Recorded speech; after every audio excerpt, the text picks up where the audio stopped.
A paz do Senhor a todos. Estamos aqui para mais uma aula referente à Escola Bíblica Dominical.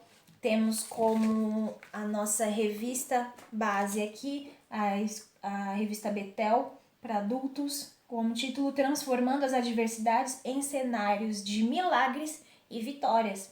Lições de como os heróis superaram os desafios em tempos de escassez, guerras e angústia. Os heróis aqui, no caso, os heróis da fé, que nós podemos encontrar na Bíblia. Pessoas que foram relevantes, personagens ali que fizeram a diferença na sua época e conseguiram vencer as adversidades. Estamos na nossa lição 2. As adversidades geram oportunidades. E ela traz como personagem principal José. José, que era filho de Jacó, filho de Isaac, filho de Abraão, o pai da promessa, né? O pai da fé, a quem Deus prometeu pessoalmente ali que ele teria uma família que seria enorme, ele teria uma nação que dentro dele sairiam nações e a descendência dele seria tão grande, tão multiplicada quanto as estrelas do céu, que não se poderia contar a geração, a descendência ali de Abraão. E assim realmente foi. Hoje nós podemos ver isso, que é o país de Israel e todos os povos que vieram desse povo, né? O povo de Israel. Jacó, Israel, teve ali seus 12 filhos homens e uma filha. Dentre esses 12 filhos, José. Nós vemos que essa família, por mais que família da promessa, isso é importante a gente pontuar, ela era uma família que tinha problemas, como outra qualquer, porém eram problemas bem grandes. Jacó, ele veio de uma vida de engano, né? E ele começou a colher alguns frutos por ser um enganador no começo da vida dele. Jacó, ele teve que trabalhar 7 anos pela esposa dele. Ele fez um acordo com o tio Labão e ele trabalhou 7 anos por Raquel. Porém, quando chegou na hora de casar com a esposa prometida, o sogro deu a outra filha, né? Deu Lia, dependendo da tradução. Ele casou com outro enganado. Quando ele foi no dia seguinte, ele viu, peraí, não foi essa aqui que eu trabalhei 7 anos pra casar, foi a outra. Que volta lá no sogro, o que você fez? Por que tu me deu outra? Eu casei pra Raquel, você me entregou outra filha. E o sogro também enrolou ele ali e fez ele trabalhar mais 7 anos pro Raquel. E ele trabalhou mais 7 anos pro Raquel, né? Jacó realmente amava a esposa dele. E esse relacionamento de duas esposas não deu certo. Né? Por mais que tem gente até que fala assim, então Deus permitiu ali 2 esposas, poxa, legal nada. Deus permitiu ali devido à consequência dos próprios atos de Jacó, mas mostra que essa história aí de uma família com 2 esposas, com filhos de uma, filhos da outra, esse negócio não dá certo. Já não dava certo, já que em tempos bíblicos, hoje muito menos. Então isso com certeza não é aconselhável se você estiver pensando aí em fazer uma troca, em mudar de esposa, em mudar de marido. Olha, pense 2, 3 vezes, porque a história aqui é complicada. Trazendo isso para nossa realidade de hoje, é um caso de família muito pesado a história aqui dessa família. Mas o interessante é que essa família, ela teve a oportunidade de se transformar, de ser moldada. E a gente vai ver isso ao caminho dos tópicos. O tópico 1 fala sobre a inveja dos irmãos de José. Já consegui localizar todo mundo, então, nessa família, que é a família de José, a família de Jacó, o que ele constituiu ali. 2 esposas, e depois teve ali mais uma concubina de cada, que era uma empregada de cada, e teve filhos ali com elas. Chegou nesse número de 12, 13 filhos com uma filha nessa base, né? E pense que negócio absurdo. Se às vezes você com o filho de sua própria mãe, de seu próprio pai, já é um negócio complicado, imagine você ali, irmão de gente que não era realmente da sua família, né? Ainda mais com o cenário de que Raquel era a esposa preferida. Então, Jacó dava ali mais atenção para ela, dava ali as melhores coisas, mas mesmo que não só o fato de dar atenção, de ter ali um amor diferente por Raquel, isso já causava certa intriga, já causava uma preocupação, uma tristeza na outra esposa, né? O que fez com que isso passasse para os filhos, esse fato de ser rejeitado.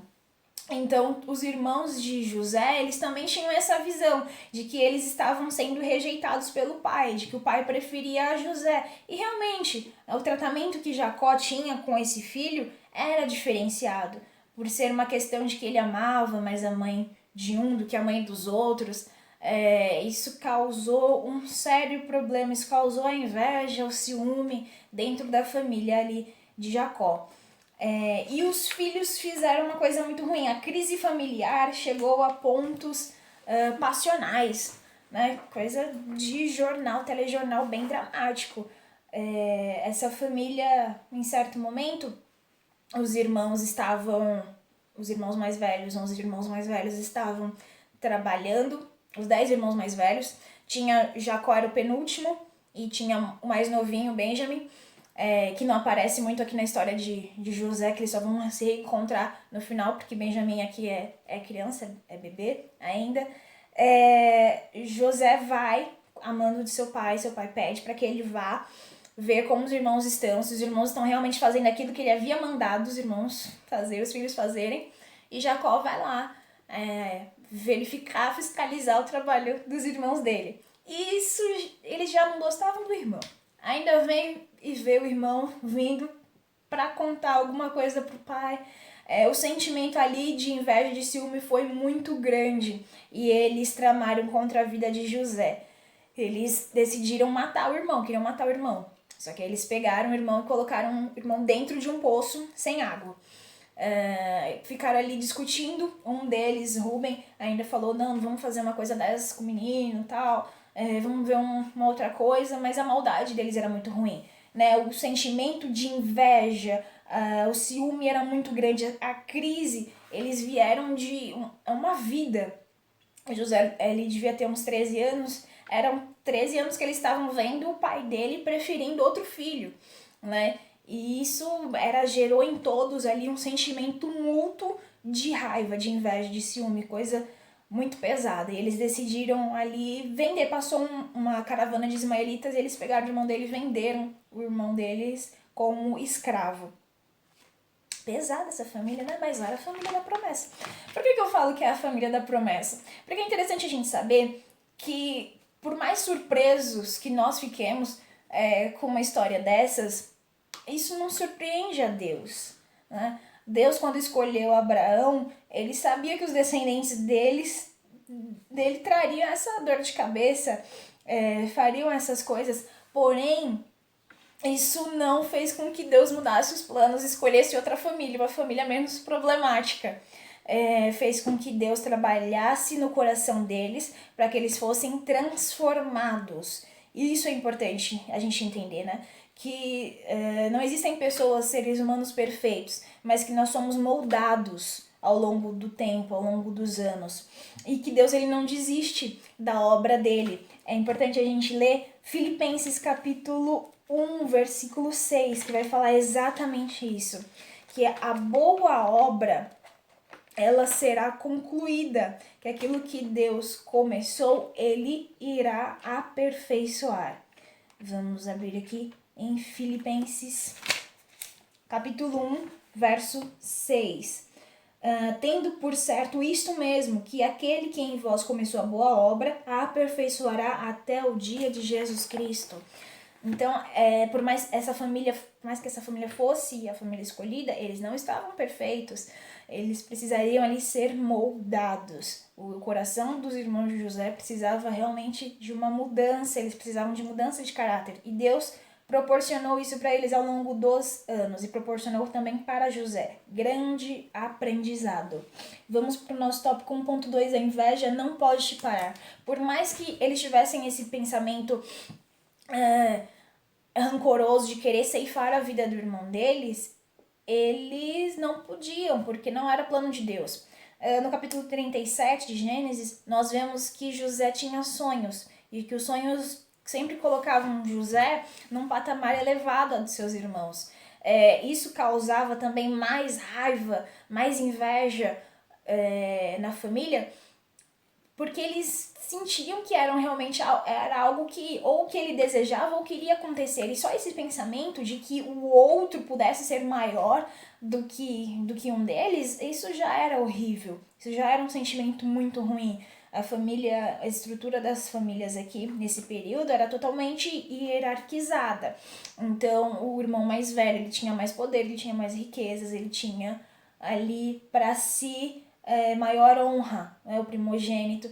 Então, o fato deles estarem ali em escadinha fazia com que eles se sentissem menosprezados. Como assim? Você que é o penúltimo filho, tá querendo ser melhor que eu, que nasci antes de você?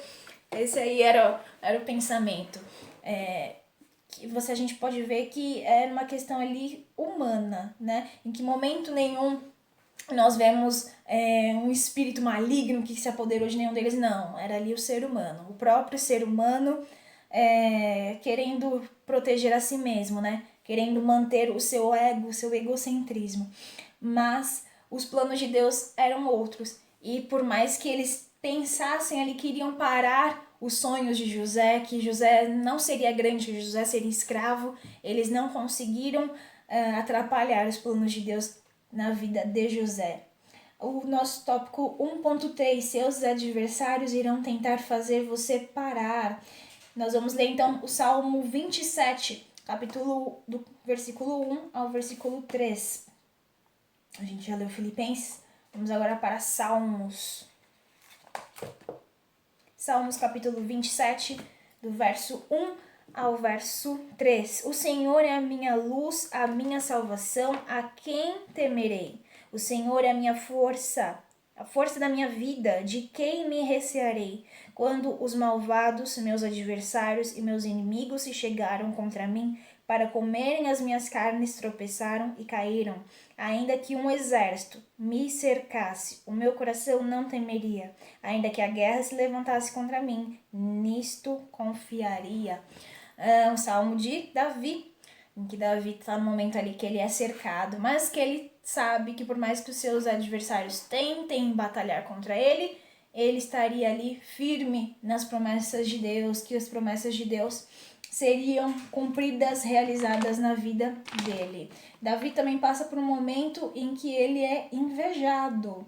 Isso a gente vai tratar aqui um pouquinho mais pra frente na nossa revista. Que Davi, o rei Saul, ele também é movido pelo sentimento de ciúme. Em parte da história, quando as mulheres começam a cantar que Saul matou 1000 e Davi matou 10.000. Saul começa ali com um sentimento de, epa, peraí, o que vai faltar para esse rapaz? Se ele já tem o amor do povo, o que vai faltar para ele a não ser rei? E já começa a entrar nele ali o sentimento de ciúme, de inveja também. Saul estava aqui, Davi estava aqui. Mas mesmo assim, Saul ficou ali receoso de perder aquilo que ele tinha, de perder o poder que ele tinha. E deixou a inveja, deixou o ciúme entrar no coração dele, né? O egocentrismo imperar. E fez com que ele perdesse ali e quebrasse totalmente o relacionamento com que ele tinha com Davi, o bom relacionamento que ele tinha com Davi. A partir disso entrou o sentimento de desconfiança, né? De medo de ser traído. Tem gente que tem medo de ser traído sem nenhum fato concreto. Né? E esse medo de ser traído faz com que as pessoas tomem atitudes loucas, né? Atitudes insanas. Isso de ciúme, isso não é algo normal. Por mais que a gente escute na mídia, né, falarem, ciúme é normal. Ciúme não é uma coisa boa. A desconfiança é uma falta de paz. Você não tem paz num relacionamento em que você está ali desconfiando da pessoa o tempo todo. Os relacionamentos, sejam eles os relacionamentos que forem, seja no matrimônio, seja relacionamento de pais e filhos, de irmãos, de amigos, de membros da mesma igreja, de membros ali de uma obra, de um trabalho, de colegas de trabalho, ele deve ter paz, né? E nós devemos ter paz dentro dos nossos corações. O ciúme e a inveja, eles começam dentro da nossa mente.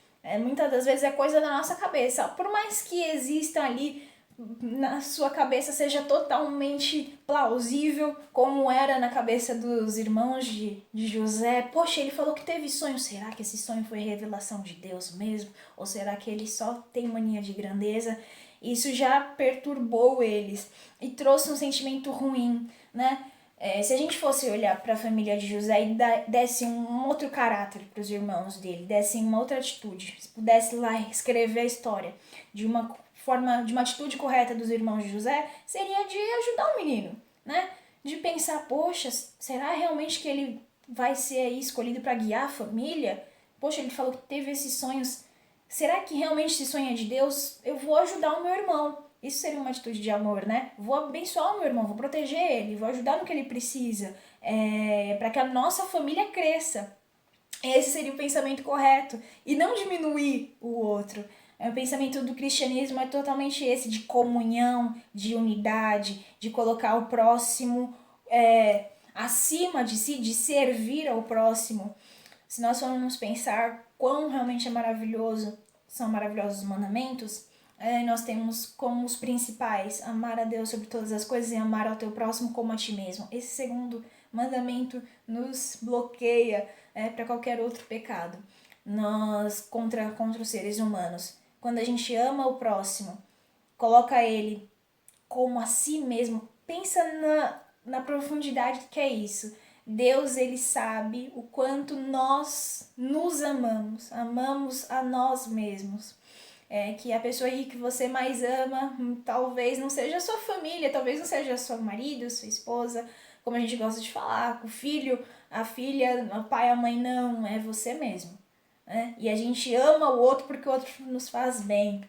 Se nós formos colocar que realmente nós nos amamos muito e que nós devemos tomar cuidado com esse amor, ter vigilância para que esse amor exagerado por si mesmo não cause sérios problemas, sérios danos, como aconteceu na família de José, que gerou ciúme, gerou inveja, gerou traição, falta de lealdade, né? Mas Deus, ele é misericordioso, é importante falar isso, sempre tem esperança, sempre tem Deus. A gente nunca pode esquecer que Deus está no controle, né? Que aquilo que ele prometeu não sai da rota dele. O plano dele é perfeito. Por mais que o ser humano tente estragar, atrapalhar, por mais que Satanás tente atrapalhar, os planos de Deus, eles são cumpridos sempre. Vamos então para o nosso capítulo 2, nosso tópico 2, a traição dos irmãos de José. Aqui, como fechamento do tópico 1, é importante entender o quão ruim a inveja é na família, que a inveja gera crises na família e precisa ser evitada. Então, se você observe aí no seu lar como é que estão as coisas, se você, seu relacionamento com seus irmãos, às vezes até os próprios cônjuges, né? Um acaba sendo mais bem sucedido que o outro e começa a surgir um outro sentimento de que o outro está te menosprezando. É importante sempre a gente levar a escola dominical. Tem gente que não gosta de escola dominical porque não consegue aplicar na vida. Escola dominical é para aplicar na vida. É para a gente fazer a nossa observação, análise e ver, poxa, o que eu posso utilizar com essa história. Não é só saber ali o nome dos 12 filhos de Jacó, saber a genealogia. Não, é realmente conseguir aplicar a história bíblica à nossa vida. É isso que dá a graça da escola bíblica dominical. A escola bíblica dominical é boa por causa disso, porque a gente consegue utilizar os preceitos bíblicos, aquilo que está escrito, que já falou, isso aqui deu errado. Esse negócio de 2 esposas, esse negócio não dá certo. E aplicar isso na nossa vida, né? Aplicar isso de, olha, privilegiar um filho a privilegiar o outro, isso dá problema, tome cuidado com isso. É isso que faz a escola bíblica dominical ser importante, o fato de a gente conseguir aplicar nas nossas próprias vidas, né? Dia após dia. A traição dos irmãos de José vai falando das crises, que a primeira crise é o afastamento de quem ele amava muito, que era a família. A segunda crise é acusado injustamente. José, ele se afastou ali do pai, da mãe, do irmãozinho, né, da lembrança da mãe, daquilo que ele gostava, da irmã. e foi levado, até dos irmãos, né, que não gostavam dele. A gente gosta de quem não gosta da gente. Mesmo assim, era a própria família dele. E ele foi levado para uma terra distante. Então, essa primeira crise, essa primeira adversidade, que ele foi tirado daquilo que era base para ele. Às vezes, tem muitas pessoas que saem de seus estados, vão para outra terra trabalhar, a trabalho, e se veem totalmente sozinhas. A ocasião de José era um pouquinho pior, que ele foi como escravo.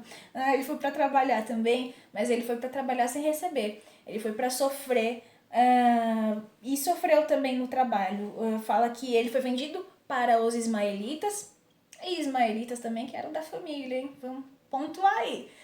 Os ismaelitas eram também da descendência de Abraão. Se a gente for ver, casos de família não tem fim na Bíblia. Eles foram vendidos e os ismaelitas venderam ele para Potifar, que era alguém da importância ali de Faraó, que era alguém importante, relevante na época, muito rico. E quando ele chegou lá, ele começou a prosperar. José, ele trabalhou, e para você ver que os planos de Deus, eles são sempre cumpridos. José, ele prospera grandemente, que chama muita atenção na casa de Potifar, faz com que aquela casa seja uma casa próspera, bem administrada, trazendo consigo o quê?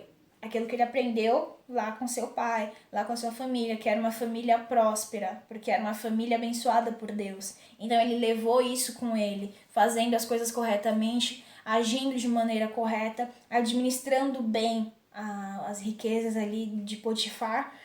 Ele chama a atenção da esposa de Potifar. E foi acusado injustamente. A esposa de Potifar comete ali um momento de assédio, né, contra José, tenta ele de maneira sexual mesmo, mas José, ele recusa, ele fala, não, moça, não posso, pelo amor de Deus, você é casada e eu sou empregado. Primeira coisa, eu não posso fazer isso contra o meu senhor, né, contra o seu marido que me contratou. E segunda coisa, eu não posso fazer isso contra o meu Deus. Então José, ele manteve o comportamento dele íntegro, mesmo que ele estivesse, não, ninguém tá vendo, meu líder não tá vendo, meu pai não tá vendo, minha família não tá vendo, o pastor não tá vendo, mas Deus estava vendo. Por mais que ele estivesse em outro ambiente, em outro país, ele manteve dentro dele a confiança em Deus e o respeito que ele aprendeu. José, ele não ia à igreja, não tinha igreja lá, né? Todos os ensinamentos que eles tinham era da própria família que ia passando as histórias e que iria passando ali o conhecimento de Deus para os filhos adiante. Mas José, ele sentia que Deus estava com ele, que Deus estava olhando para ele. Tinha essa consciência e por isso ele manteve a sua fidelidade a Deus. A terceira crise que nós vemos é o esquecido por todos.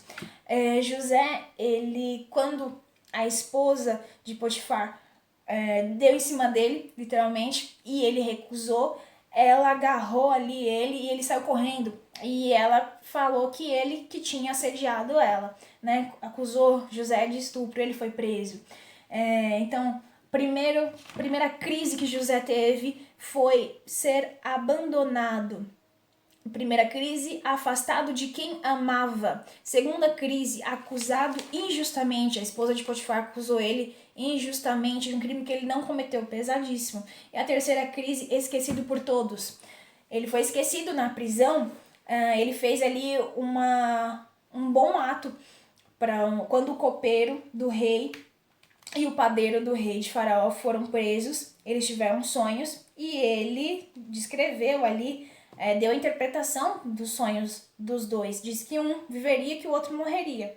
De que um, inclusive, voltaria a servir o rei. De que o copeiro voltaria ali a servir o rei e que o padeiro seria morto, seria executado. Os dois sonhos se realizaram, como José havia revelado.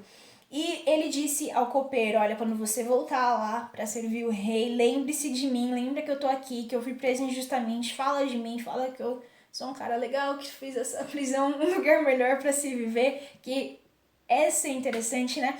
José continuou sendo abençoado por Deus, ele continuou sendo próspero. Ele saiu de casa próspero, ali administrando junto com o pai dele, foi para a casa de Potifar, foi próspero, administrou ali na casa de Potifar, foi para a cadeia, mas foi próspero e continuou administrando a cadeia. Ele ganhou notoriedade ali entre os carcereiros, ganhou respeito de todos. Ele realmente era alguém abençoado por Deus.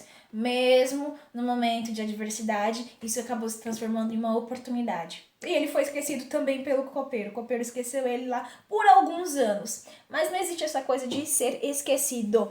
Nós vamos ler Provérbios, que vai falar sobre isso, sobre essa questão de tempo. Provérbios capítulo 20, versículo 21. Muito bonito esse texto. Que fala da nossa pressa. E a gente tem pressa, né? Para que as coisas aconteçam. Deus me prometeu. E fica cobrando Deus. Calma, Deus ele não esquece o que ele promete. Isso é importante a gente saber. Provérbios capítulo 20, versículo 21. A herança que no princípio é adquirida às pressas, no fim não será abençoada. Legal a gente falar isso. Que ele precisou trilhar um momento ali de transformação, de aperfeiçoamento. Para que o aperfeiçoamento? Para que ele pudesse chegar. Quando o faraó chamasse ele e falasse: olha, tem um sonho aí que nenhum dos meus sábios consegue decifrar, mas o copeiro falou que você decifrou o sonho que aconteceu. Verdade? Ele, verdade. Então decifra o meu sonho também. E ele decifrou os sonhos de faraó, ele já estava ali pronto, ele já tinha feito a faculdade da vida para conseguir administrar o Egito. O nosso tópico 3, fé em meio às injustiças. Que ele manteve ali o seu temor a Deus. Fala sobre o quando honramos a Deus, somos por ele honrados. Deus nunca se esqueceu de José. Isso é totalmente importante a gente lembrar. E que o segredo da vitória de José, qual que era o segredo da vitória de José? Está lá em Romanos 8, 28. Tudo contribui para o bem daqueles que amam a Deus. Que mesmo com esse cenário aí de inveja, de traição, de coisas muito pesadas que aconteceram na família dele, na vida dele, ele se manteve fiel a Deus, fé em meio às injustiças. Ele não errou, né? Ele não murmurou ali contra Deus, questionou por que comigo, eu sou filho da promessa. Ele se manteve fiel a Deus, íntegro a Deus, mesmo no momento em que ele sentiu até ali o peso da injustiça vindo da esposa de Potifar e da ingratidão, que o copeiro não foi prontamente ajudar ele. E a conclusão de tudo: as santas escrituras descrevem com todo zelo que mesmo José sendo traído, vendido, injustiçado, aprisionado, ele nunca renunciou sua fé no Senhor e após ser exaltado no Egito, não se esqueceu do plano divino. Isso é importante a gente pontuar. Que José, ele foi traído, ele não foi escolhido porque ele era bonitinho, né, tal, filho escolhido, não. Ele foi escolhido porque Deus queria ali preservar aquela família. É importante nós trazermos aqui como algo principal, fundamental, que a vida de José, ela foi grandemente abençoada por Deus por um propósito maior.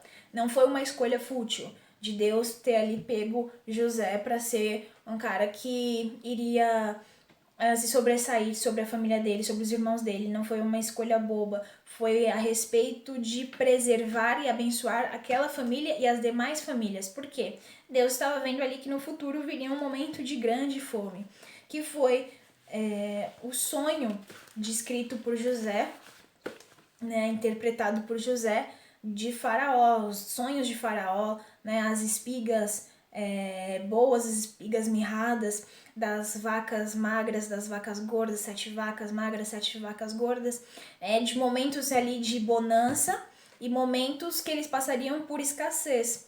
José, quando ele fala ali para o rei, ele revela o significado dos sonhos, José, ele traz uma grande sabedoria.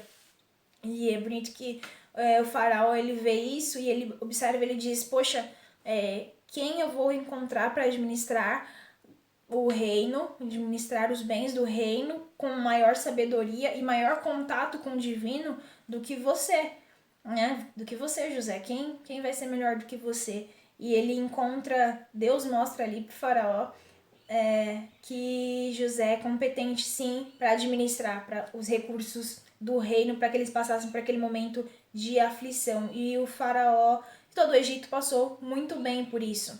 Então, durante 7 anos, os egípcios trabalhavam, cultivavam, os egípcios que eram muito prósperos, em decorrência da forma que eles tinham ali a sua arquitetura, a sua engenharia.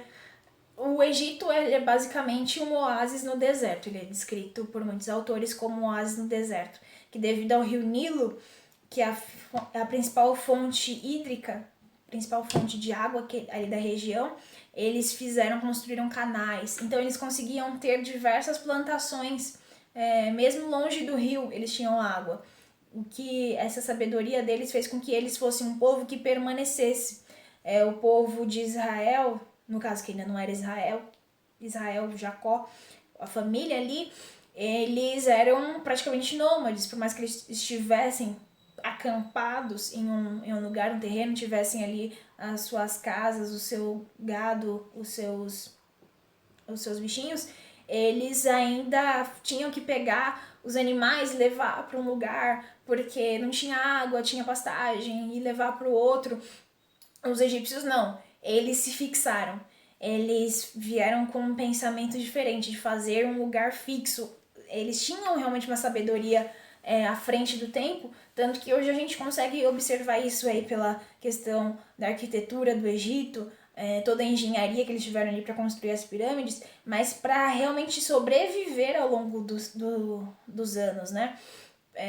Tendo controles científicos muito bons, muito avançados para a época deles. E José, ele foi tido como um sábio também, alguém que seria realmente competente para guiar o povo no momento de escassez. Então, aquilo que era uma adversidade, a gente volta aí no título da lição, uma adversidade que se transformou em oportunidade. As adversidades geram oportunidades. Nós vemos isso então na vida de José ali se cumprindo quando ele chega diante do rei, da revelação dos sonhos. E o porquê disso, o porquê dessa exaltação que José recebeu de Deus, do próprio Deus, para proteger o povo, para abençoar as pessoas. Porque ele guardou recursos ali do Egito durante 7 anos e nos outros anos de fome ele vendeu para diversos povos, inclusive para o povo dele mesmo. A família dele foi buscar recursos porque havia acabado. Então a comida ali daquela região que eles estavam acampados na época tinha acabado, eles precisavam ir comprar comida para a família. Então os irmãos foram viajar até o Egito. Chegando lá, José reconheceu os irmãos, mas ele não reconheceu a eles. E aí a gente vê como é que estava o coração dos irmãos dele nesse reencontro em que eles tiveram, que José ali todo de governador, ao longo ali de uma novelinha também, que ele fez alguns testes com os irmãos dele para saber se realmente os irmãos dele haviam mudado. E aí nós vemos a mudança, que ele pede para que, poxa, me traz Benjamin, quero ver se vocês têm um irmão mais novo, vou deixar um preso aqui, vou soltar o resto de vocês. E ele viu que a atitude dos irmãos dele tinha mudado, que o coração dos irmãos dele tinha mudado. Quando os irmãos dizem que não pode acontecer nada com esse filho, porque senão nosso pai vai morrer, porque a gente já perdeu um outro irmão, e isso trouxe muita dor. José viu ali que os irmãos dele haviam se transformado. Então aquela família toda problemática, cheia de crise, cheia de inveja, cheia de ciúmes, os irmãos precisaram ver o pai sofrer durante anos para entenderem quão mal eles fizeram, o quão ruim foram as atitudes deles e poderem mudar de atitude e terem uma nova atitude ali com Benjamim. E José, observando isso, teve ali compaixão da família e conseguiu perdoar também os irmãos, né? Que é muito importante, porque por mais que você seja vítima também, você não tem direito de fazer pior, de pagar na mesma moeda. Não, José, ele ali abraçou os irmãos. A Bíblia fala na continuação de Gênesis ali, no finzinho de Gênesis, que o reencontro deles, final ali, ele perdoa os irmãos, todos choram juntos e ficam felizes, né? E voltam, contam pro pai, olha, então, contar pro pai, hein? Depois de anos, uma travessura dessas é um negócio complicado. Mas o pai também tava deu mais importância ali para que o filho dele estivesse vivo. E foi, reencontrou o filho e tudo mais. E aquela família, aí sim a gente consegue ver aí a família da promessa, né?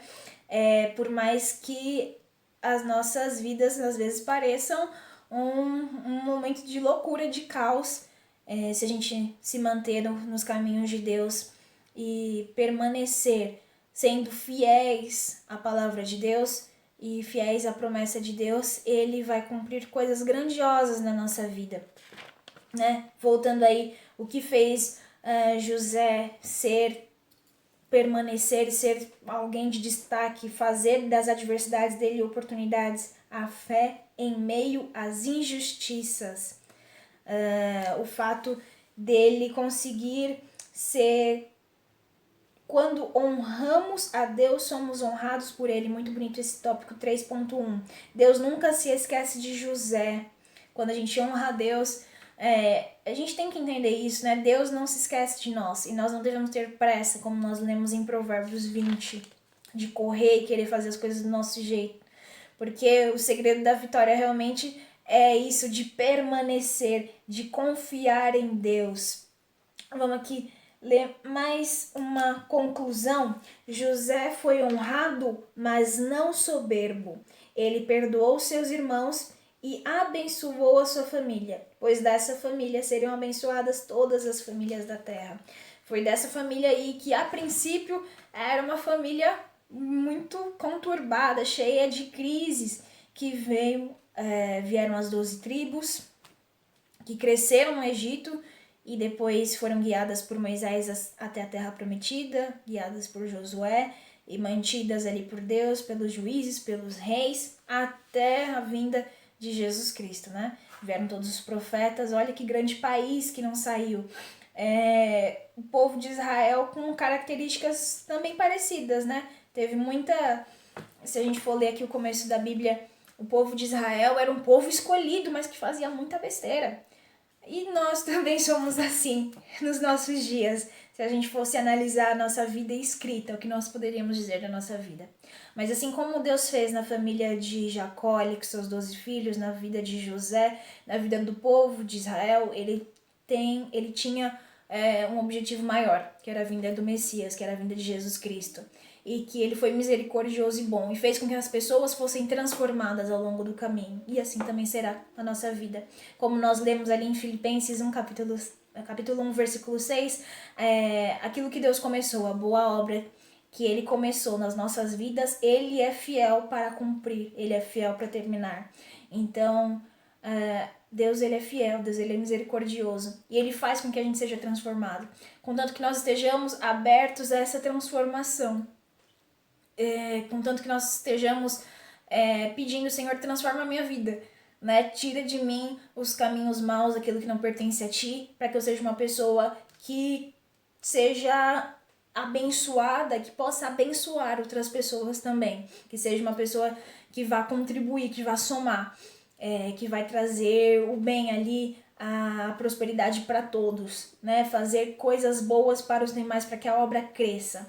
Então, acho que essa é o principal aí dessa história muito bonita da vida de José, que ele conseguiu superar as adversidades dele, que foram transformadas em oportunidades por meio da fé, por meio da fidelidade a Deus, confiando sempre e sendo ali aberto para Deus moldar a vida dele. Que nós sejamos assim também, crendo que nós seremos aperfeiçoados até o dia de Jesus Cristo, até a volta de Jesus. Que por mais que a gente tenha aí nossos momentos de crise, nossos momentos conturbados, que às vezes nós façamos algo ruim ou que fazem algo ruim conosco, nós devemos aí ter em mente os 2 principais mandamentos, o amor a Deus acima de todas as coisas e amar ao próximo, mesmo que seja difícil, perdoando, cuidando, zelando, servindo, fazendo com que sejamos realmente em unidade, né, fazendo ali o seu papel de cristão, para que quando Jesus voltar, nós estejamos aptos, crendo na volta de Jesus Cristo para o objetivo final, que é ir morar eternamente com Ele, com o máximo de pessoas possível. Na verdade, levando ali os amigos, a família, contando sempre, dando sempre um bom testemunho da parte de Deus para as pessoas que nos acompanham. Muitas lições nós tivemos com a lição de hoje, não é mesmo? E haverão muito mais outras. Continue assistindo os vídeos da Escola Bíblica Dominical e tendo em mente que Escola Bíblica Dominical não é útil só para gincana bíblica, para a gente saber o nome das pessoas, onde nasceu, qual data, qual idade, não, mas para aplicar nas nossas vidas. São sempre ensinamentos úteis para nós aplicarmos às nossas vidas. Eu espero que vocês tenham tido essa impressão da aula de hoje e que continue sempre assim, estudando cada vez mais, se aplicando cada vez mais na palavra de Deus. Eu agradeço muito você que ficou até o final do vídeo e que possamos ter próximas oportunidades, possamos ter outras oportunidades de estarmos aí falando mais sobre a palavra de Deus. Muito obrigada, que Deus te abençoe.